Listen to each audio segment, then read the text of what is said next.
എല്ലാവർക്കും നമസ്കാരം. അപ്പോൾ ഇന്നലെ നിർത്തിയിടത്തു നിന്നും ഇന്ന് തുടങ്ങുകയാണ്. ഈ രഹസ്യം സൃഷ്ടിക്കുന്നതിലൂടെ എൻ്റെ മനസ്സിലുണ്ടായിരുന്ന ഇപ്പോഴുമുള്ള ഉദ്ദേശം ഇത് ലോകത്താകമാനം കോടാനുകോടി ജനങ്ങൾക്ക് സന്തോഷം പകർന്നു കൊടുക്കണം എന്നതാണ്. കഴിഞ്ഞ ദിവസം ഇതുവരെ വെച്ചാണ് നിർത്തിയത്. അപ്പോൾ തുടർന്ന് വായിക്കുന്നു. ആ ആഗ്രഹത്തിന് സാക്ഷാത്കാരം ഞങ്ങളുടെ സംഘം ഇപ്പോൾ ഓരോ ദിവസവും അനുഭവിക്കുകയാണ്. ദിനം തോറും ആയിരക്കണക്കിന് കത്തുകൾ ഞങ്ങൾക്ക് ലഭിക്കുന്നു, ലോകത്തിൻ്റെ എല്ലാ കോണിൽ നിന്നും. ഈ രഹസ്യത്തിലൂടെ ലഭിച്ച ആനന്ദത്തിന് നന്ദി പറഞ്ഞുകൊണ്ട് പല പ്രായത്തിൽ, പല വംശീയതകളിൽ, പല രാഷ്ട്രങ്ങളിൽ നിന്നുമുള്ളവർ അയച്ച കത്തുകൾ. ഈ അറിവ് കൊണ്ട് നിങ്ങൾക്ക് നേടാൻ പറ്റാത്തതായി ഒന്നും തന്നെയില്ല. നിങ്ങൾ ആരാണ്, എവിടെയാണ് എന്നതൊന്നും പ്രശ്നമല്ല. ഈ രഹസ്യം നിങ്ങൾക്ക് നിങ്ങൾ ആഗ്രഹിക്കുന്നത് നേടിത്തരും. ഈ പുസ്തകത്തിൽ 24 വിശിഷ്ട ഗുരുക്കന്മാരെ അവതരിപ്പിക്കുന്നുണ്ട്. അമേരിക്കയിൽ അങ്ങോളം ഇങ്ങോളം പോയി പല സമയത്തായി ആണ് അവരുടെ വാക്കുകൾ ഞങ്ങൾ ചിത്രീകരിച്ചത്. എങ്കിലും അവരെല്ലാം ഒരേ സ്വരത്തിലാണ് പറയുന്നത്. ഈ പുസ്തകത്തിൽ ആ രഹസ്യം പറഞ്ഞു തന്ന ഗുരുക്കന്മാരുടെ വാക്കുകളുണ്ട്.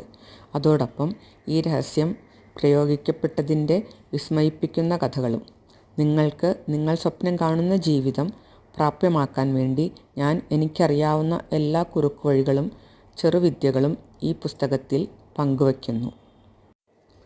ഈ പുസ്തകത്തിൽ ചിലയിടങ്ങളിൽ നിങ്ങൾ എന്ന വാക്ക് ഞാൻ ചരിഞ്ഞ അക്ഷരത്തിൽ എഴുതിയത് നിങ്ങൾ ശ്രദ്ധിച്ചു കാണും. അങ്ങനെ ചെയ്യാൻ കാരണം ഈ പുസ്തകം ഞാൻ നിങ്ങൾക്കായി സൃഷ്ടിച്ചതാണെന്ന് നിങ്ങൾ, എൻ്റെ വായനക്കാർ, അറിയണം, അനുഭവിക്കണം എന്ന് ഞാൻ ആഗ്രഹിക്കുന്നു.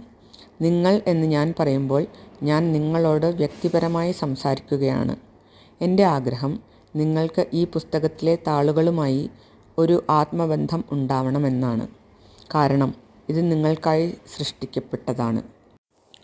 ഈ താളുകളിലൂടെ യാത്ര ചെയ്യുമ്പോൾ, ഈ രഹസ്യം നിങ്ങൾ പഠിക്കുമ്പോൾ നിങ്ങൾ മനസ്സിലാക്കും എങ്ങനെ നിങ്ങൾക്ക് ആഗ്രഹിച്ചതെന്തും ആവാൻ, നേടാൻ.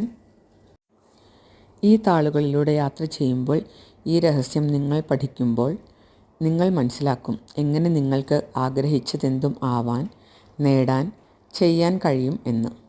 നിങ്ങൾ യഥാർത്ഥത്തിൽ ആരാണെന്ന് നിങ്ങൾ അറിയും. നിങ്ങളെ കാത്തിരിക്കുന്ന ആ മഹനീയ സന്ദർഭം എന്താണെന്ന് നിങ്ങൾ അറിയും. ഇതോടെ ഇതിൻ്റെ ആമുഖം അവസാനിക്കുകയാണ്. അടുത്ത ദിവസം മുതൽ നമുക്ക് ഫസ്റ്റ് ചാപ്റ്റർ വായിച്ചു തുടങ്ങാം. Thank you.